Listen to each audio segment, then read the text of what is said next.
Namaste. This is Major Gaurav Arya on Afghanistan and Quad and cornering China.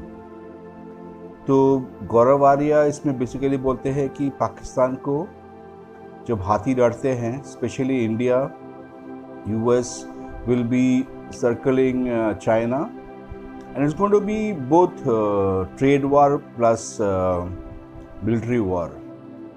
और गौरव आर्या, जैसे मैंने काफ़ी videos में बोला हुआ है कि अफ़गानिस्तान में इंडिया ट्रूप्स भेजेगा इस बार. तो पहले आप गौरव आर्या की बातें सुनिए, उसके बाद मैं इस वीडियो की समीक्षा करता हूँ. लोगों ने चाइना का नाम नहीं लिया जब क्वाड की मीटिंग थी. देखिए, let's be honest and Frank, quad is an anti China group. Let's be very honest.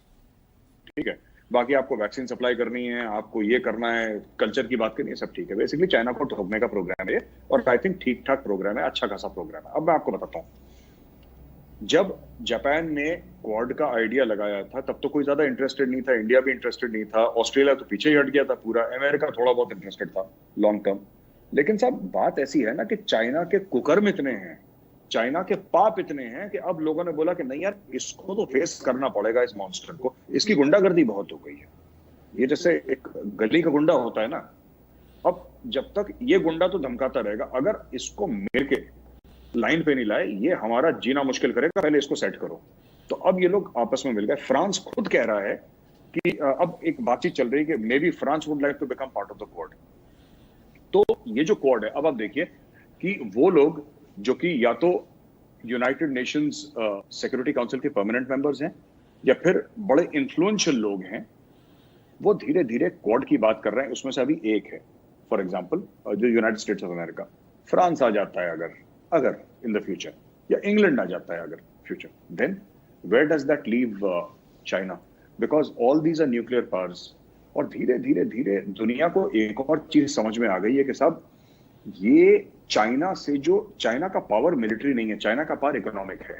और अगर हम, और चाइना ने कोई चीज इन्वेंट नहीं करी सर, चाइना ने गूगल नहीं बनाया, चाइना ने फेसबुक नहीं बनाया, चाइना ने ट्विटर, इंस्टाग्राम कुछ नहीं बनाया. चाइना ने जो भी करा है दूसरे को डुप्लीकेट करके अपनी इकोनॉमी बनाई है. आप एक ओरिजिनल चीज बता दीजिए तो किसी चीनी ने बनाई? कुछ नहीं बनाई. सबका माल चेप के वहीं पे उसका डुप्लीकेट बना के पूरी उसकी कॉन्ट्रैक्ट, जिसको कहते हैं, मैन्युफैक्चरिंग करता है चाइना. तो इस तरीके से करता है वो, जिसको ना पाकिस्तानी कहते हैं छापा वाला. तो वो नकल मार के छापा करके वो चाइनीज करता है. तो ये अगर इससे हम लोग, अब इंडिया में जैसे बहुत बड़ा चाइना को झटका लगा, मैक्सिमम अब आप देखिएगा 4-5 साल में India will become I think the top mobile manufacturer in the world. Apple ने अपनी काफी हद तक अपनी लाइन यहाँ पे शिफ्ट कर ली है, जो फॉक्सकॉन कंपनी है जो मेन मैन्युफैक्चरर है एप्पल की. सैमसंग की यहाँ पे और भी दीगर ब्रांड हैं, बड़े बड़े ब्रांड हैं जो आ रहे हैं इंडिया में, और जो इंडिया में अपनी फैक्ट्रीज लगा रहे हैं चाइना से धीरे धीरे हटा के. तो ओवर पीरियड ऑफ 4-5 ईयर्स ये पूरा कंप्लीट हो जाएगा मामला. टेस्ला ने इंडिया में फैक्ट्री लगा ली है इलेक्ट्रिकल कार्स की, लगा रहे हैं अपने कर्नाटका में. कहने की बात यह है ना कि ओवरऑल अगर आप तनाजुर देखें, ओवरऑल एक पिक्चर देखें इसकी कि किस तरफ जा रहा है. आपने बोला चाइना के लेके आए, फिर पाकिस्तान के लेके आए. इसका सिंपल सी बात यह है कि चाइना के लिए खतरे की घंटी है और पाकिस्तान अभी किसी गिनती में नहीं आता, क्योंकि ये हाथियों की लड़ाई है सब. ठीक है, और मैं तो यही कहूंगा जो पाकिस्तानी, और मैं इसको कोई डेरोगेटरी सेंस में नहीं बोल रहा, मैं तो एज ए ह्यूमन बीइंग मैं समझाने की बात कर रहा हूं. अब ये हाथी लड़ेंगे आपस में और ये होगा, ये इकोनॉमिक वॉरफेयर होगा, राइट? इसमें भगवान न, इसमें लड़ाई झगड़े पे नौबत आ जाए, भगवान ना करे, क्योंकि फिर लोग मारे जाएंगे. लेकिन इकोनॉमिक वॉरफेयर होगा, एक दूसरे पे सैंक्शंस होंगे, एक दूसरे पे कंट्रोल्स होंगे, ट्रेड वॉर्स होंगे, ये सब होने वाला है. और इसमें पिस जाएगा पाकिस्तान. क्योंकि पाकिस्तान क्यों पिसेगा, ताहिर साहब मैं आपको एक बताता हूं. अब पाकिस्तान की इकोनॉमी है नहीं, लेकिन फिर भी पाकिस्तान क्यों पिस जाएगा अगर ट्रेड वॉर हो गया, तो मैं आपको बताता हूं क्यों. पाकिस्तान का, मुझे नहीं पता कि पाकिस्तान में इतना कॉन्फिडेंस कहां से आता है. पैसे उनके पास नहीं है, इकोनॉमी उनकी भट्टे पे बैठ गई है, महंगाई आसमान छू रही है, और डिप्लोमेटिकली पाकिस्तान काफी हद तक आइसोलेट है. किसी भी चीज में पाकिस्तान में काफी सालों से अच्छी खबर नहीं आई. लेकिन पाकिस्तानियों के दिमाग में यह है कि हम लोग एक ग्लोबल रोल प्ले कर सकते हैं. इसीलिए इमरान खान ऐसी बातें करता है कि मैं अमेरिका और चाइना की दोस्ती करवा दूंगा. पता नहीं क्यों ये अजीब सी बातें करते हैं जिसको हकाइक से कोई लेना देना नहीं है. अजीब सी बातें जो कि अलिफ लैला की कहानियां, इस टाइप की चीजें, बड़ा इनका बाजार गर्म रहता है पाकिस्तान में. एक अंडरस्टैंडिंग कि हम इस्लामिक वर्ल्ड को लीड कर रहे हैं। अभी किसी का यूट्यूब वीडियो पाकिस्तानी का निकला था, उसने ये बोल दिया कि भाई चाइना ने बोल दिया है कि तुम इस्लामिक उम्मा को तुम लीड करोगे। मतलब पाकिस्तान को कि तुम लीड करोगे, हम तुम्हें लीडरशिप दे रहे हैं। अरे वो खुद मुसलमान मुल्क नहीं है, कैसे लीडरशिप दे सकता है? पर ये तो एक अपने बारे में एक सोच कि हम वर्ल्ड लीडर्स हैं, हम कुछ ऐसे हैं जो कि कि हम घोड़े पे दौड़ेंगे तो लोग डर जाएंगे हमसे। पता नहीं, एक अजीब सी एक कैफियत है वहां पे। और वो सिर्फ ऐसा नहीं कि अनपढ़ लोगों के, जाहिल लोगों के बीच में, ये बड़े बड़े जो वहां पे जो सो कॉल्ड दानिश्वर हैं, वहां के इंटेलेक्चुअल्स हैं, वो भी ऐसा ही सोचते हैं। बल्कि वही ऐसा सोच रहे हैं, गड्ढे में डाल दिया। हाँ, वही ऐसा सोच रहे हैं। बेचारा आम आदमी तो उनको फॉलो करता है। जी, तो ताहिर साहब, मैं बड़ा सरप्राइज्ड हूं। ये कहते हैं कि टॉलर देन द हिमालयाज है, डीपर देन द ओशन है। इंडिया कौन से खाते में आता है? कहीं भी नहीं आता। और आप कहते हैं कि चाइना तो बहुत तगड़ा है, इंडिया क्या कर लेगा? आप क्या कर लेगा? चाइना तो आप कहते हैं ना कि अमेरिका से भी आगे पहुंच गया चाइना। ये जो इनको पैसे देते हैं उसको सर पे बैठा लेते हैं। अभी जैसे चाइना ने कुछ पैसे दे दिए, उन्होंने बोला चाइना टॉप पे है। अभी अमेरिका इनको 2 बिलियन का चेक दे देगा, बोलेगा चाइना तो फालतू है, अमेरिका बाप है हमारा। तो ये अपने फादर चेंज करते रहते हैं और दुनिया को पता नहीं ये समझाते रहते हैं हमारे पास बम है, हम ये कर देंगे। तो all these things are there. मुझे तो ऐसा लगता है पाकिस्तान को इस समय बीच में नहीं पड़ना चाहिए। ये हाथियों की लड़ाई है, कहीं रौंद दिया जाएगा पाकिस्तान, मसल दिया जाएगा बीच में, तो फिर उनके लिए बुरा हो जाएगा। बिकॉज ये अभी होने बहुत ज्यादा था। This is going to really really get out of hand. Because Quad जो है ना, अब क्वाड ने पूरी तैयारी कर ली है। और ये सब मुझे लगता है ये वैक्सीन तो ऊपर से इनका स्क्रीन सेवर है क्वाड का, कि इट इज ट्रेड वॉर्स होंगे अभी। जी, वो हो चुके हैं शुरू। जी, बिल्कुल, आप देखिएगा। हाँ, और जिस तरह चाइना रिट्रीट कर रहा है, और चाइना को भी अंदाजा है कि इसमें सिर्फ और सिर्फ 4 मुल्क ही नहीं, उस रीजन के बहुत सारे और मुल्क भी हैं। और यूरोपियन यूनियन तो यूएस के साथ है ही है, कोई दूसरी बात ही नहीं है। नेटो फोर्सेस वो सब एक ही है, अलायंस। आखिर में अफगानिस्तान के हवाले से टोनी ब्लिंकन ने पिछले दिनों अपने ख़त में लिखा और भारत से रिक्वेस्ट की कि आप इसमें अपना ज़्यादा किरदार अदा करें। और आप और मैं जानते हैं कि अफ़गानिस्तान में भारत की बिलियंस एंड बिलियंस डॉलर की इन्वेस्टमेंट है ह्यूमैनिटेरियन ग्राउंड्स पे। वहाँ बसें चल रही हैं, हॉस्पिटल्स बने हुए हैं, डैम बन रहे हैं, सड़कें बनी हुई हैं। सिर्फ भारत की डायरेक्ट एक्सेस यानी रास्ता नहीं है, लेकिन बहरहाल इसके बावजूद भारत की वहाँ पर बहुत ज़्यादा इन्वेस्टमेंट भी है और अपना रोल भी है। और भारत को बहुत इज़्ज़त की निगाह से अफ़गानिस्तान में देखा जाता है। अफ़गान पीस प्रोसेस जो ट्रम्प के ज़माने में शुरू हुआ, वो एक तरह से खड्डे लाइन लग गया, हमने देखा। लेकिन अब उसको नई शक्ल के साथ जो बाइडन एडमिनिस्ट्रेशन उसको ला रहे हैं और बहुत एग्रेसिवली ला रहे हैं, उसमें वो भारत से कह रहे हैं कि वो अपना किरदार अदा करें। और पाकिस्तान को भी ये पैगाम पहुंचाया है कि भारत अपना किरदार अदा करेगा, आप ज़रा उसको बर्दाश्त करें। इस सारी सूरत हाल को आप कैसे जोड़ते हैं जियो पॉलिटिक्स की सिचुएशन में? ताहिर साहब, मैं आपको बड़ी इंटरेस्टिंग एक वाकया सुनाता हूँ। मैं बड़ा सरप्राइज हो गया जब ये हुआ। तो मैं कुछ बड़े सीनियर वेटरन्स के साथ बैठा था, 2-3 सीनियर वेटरन्स, और मैं उनका नाम नहीं लूंगा क्योंकि this was a private conversation, तो I should not take the names. But मैं बात भी नहीं रिवील कर रहा कि क्या बात हुई थी। मैं थिंकिंग की बात बता रहा हूँ, बिकॉज ये लोग इतने रिस्पेक्टेड हैं कि सरकार इनकी बात सुनती है।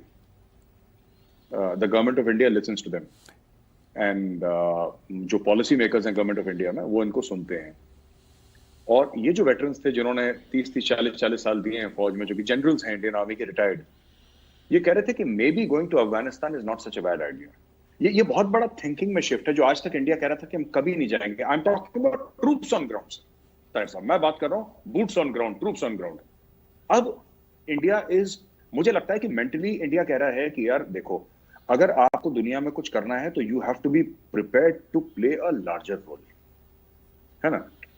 आपने पार्लियामेंट बना दी, डैम बना दिए, बसें चला दी, रोड्स बना दी, स्कूल बना दी, यूनिवर्सिटी बना दी, सब कुछ कर दिया। बट ये तो एक चीज है, but you have to play a larger role in world affairs if you want to be recognised as a super power. और आपका इसमें गिव एंड टेक चलता है sir. If India wants a seat at the United Nation Security Council permanent membership, right, अगर India को चाहिए तो India को कुछ ना कुछ तो करना पड़ेगा इसके लिए। एंड मुझे भी लगता है कि अब टाइम आ गया है कि India should start very seriously thinking. हाँ, राहदारी की बात है, ये सबसे बड़ा चैलेंज है। अगर राहदारी की बात नहीं होती तो मुझे लगता है इंडिया भी अफगानिस्तान में होता। पाकिस्तान को हम ट्रस्ट कर नहीं सकते। ईरान के साथ रिलेशनशिप कितना स्टेबल है ये देखना पड़ेगा, क्योंकि वो सेंट्रल एशिया वाला route sir that is very expensive, और वो अमेरिका भी नहीं झेल पाया ज्यादा। तो अगर राहदारी की बात हो जाती है तो I think India should be ready to put boots on the ground, soldiers.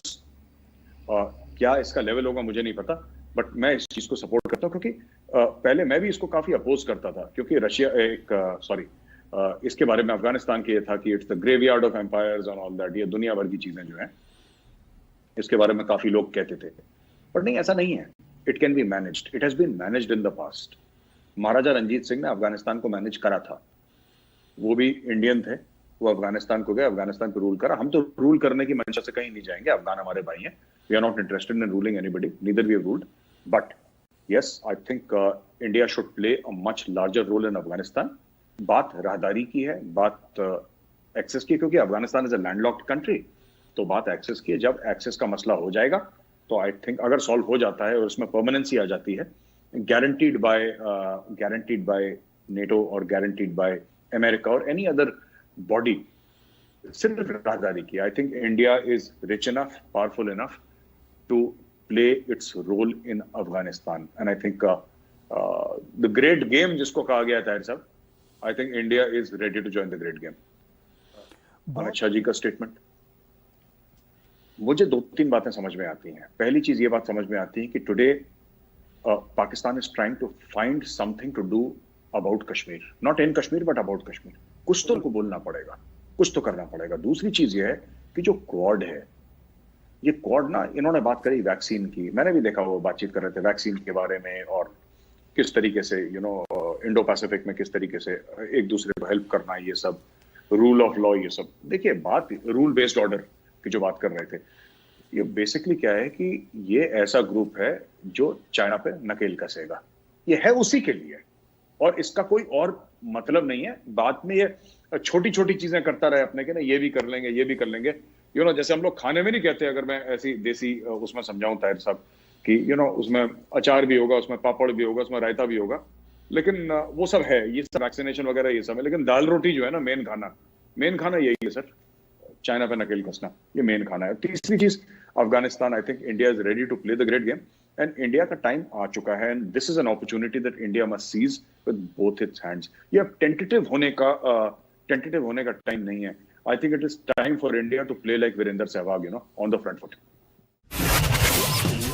मैंने पहले भी कहा था कि ये जो अभी जो मीटिंग होगा टर्की में, अंकारा में, जो कि यूएन के अम्ब्रेला में होगा, ये जानबूझकर इंडिया के कहने पर ये अमेरिका करवा रहा है, सो दैट अगर एक बार यूनाइटेड नेशंस के अम्ब्रेला में अगर जब आ जाएगा, तब इंडिया को, अपोजिशन को इजी होगा बोलने में कि हम पीस कीपर्स भेज रहे हैं अफगानिस्तान में, यूएन पीस कीपर्स।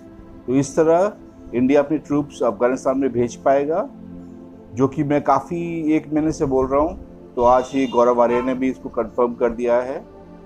और चाइना के साथ तो एक बहुत बड़ा युद्ध होने वाला है। जैसे तो चाइना के साथ जो ये गेम होने वाला है, अगले 5-6 साल में India will get lot of technologies because lot of industries from China will shift over to India. So ये तो गेम अभी चालू हुई है, देखते हैं कैसे कैसे आगे बढ़ता है। अगले 5 साल will be beautiful, हम भी देखेंगे और आपके लिए वीडियोस लाते रहेंगे। आप कमेंट में लिखिए आप क्या सोचते हैं इसके बारे में, और अगर मेरे चैनल में नए हैं तो प्लीज़ सब्सक्राइब करें, क्योंकि इस तरह की वीडियोस लाने में मेरे को प्रोत्साहन मिलेगा अगर आप सब्सक्राइब करते हैं। धन्यवाद।